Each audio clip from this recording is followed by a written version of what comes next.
Okay, today, first play we're going to break down is going to be Penn State's first touchdown against Maryland.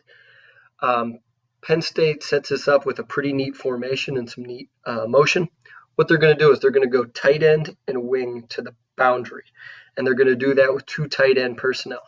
So what that's going to cause Maryland to do is play heavy to the boundary. So you can see Maryland takes two linebackers, and designates them to the short side of the field because of the two tight end personnel, the tight end wing here.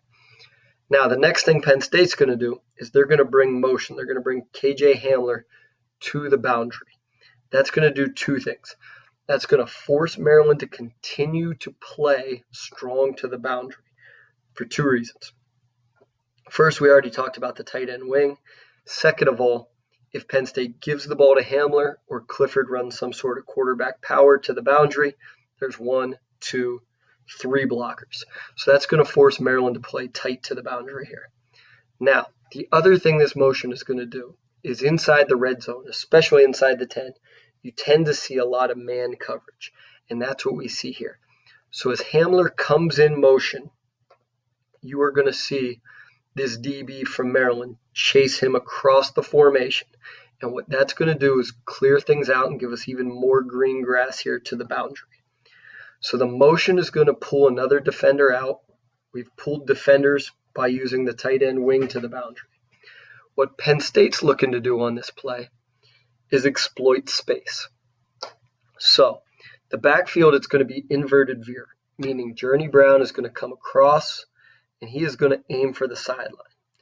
Clifford is going to have a ride exchange with Brown right here, and he is going to read a defender. If the defender goes wide with Brown, Clifford keeps the ball. If the defender stays at home, you're giving the ball to one of your fastest athletes headed to the sideline in space. Now, the next thing we're going to look at here is what Maryland's going to try to do. So, typically on this play, Penn State has read the defensive end a lot in the past. Not all the time, but a lot. So Maryland's running what's called a scrape exchange. The defensive end is going to crash down. He is going to try to squeeze this play down. And that's going to leave the linebacker to come over the top. So Penn State's going to adapt.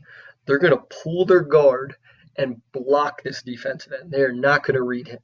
And instead, the read is going to be on this linebacker right here. All right. To reiterate again, you can see this defensive back. He is literally now running away from the play because of Hamler's motion. You can see the guard's going to come out. He is going to block this man. You're going to have a series of nice down blocks by the right side of the line here. And here's a great view of it. So here are your down blocks. The guard is pulled to the defensive end, and Clifford's eyes are on this linebacker. Now, if this linebacker goes wide with Brown, Clifford should keep it. If he stays at home, Clifford should give the ball wide. In this play, really there wasn't a bad read to make. The linebacker, as we watch him here, is actually going to slow play it a little bit. So if he would have given the ball wide to Brown, where you have one of your fastest players versus a linebacker in a foot race, that wouldn't have been a bad read, especially when you look at how slow the linebacker plays this. But one of the things that's interesting here is they do such a nice job with the ride and the exchange that the linebacker, even after Clifford decides to keep the ball, is going to chase Brown for a few steps. And by the time he realizes Clifford has the ball, it is a wide open lane. So a very well-designed play for Penn State, where they use a formation and motion to clear the boundary side of the field, leaving one player left to read, and Clifford's going to take it in for an easy touchdown. Very well-designed play by Penn State.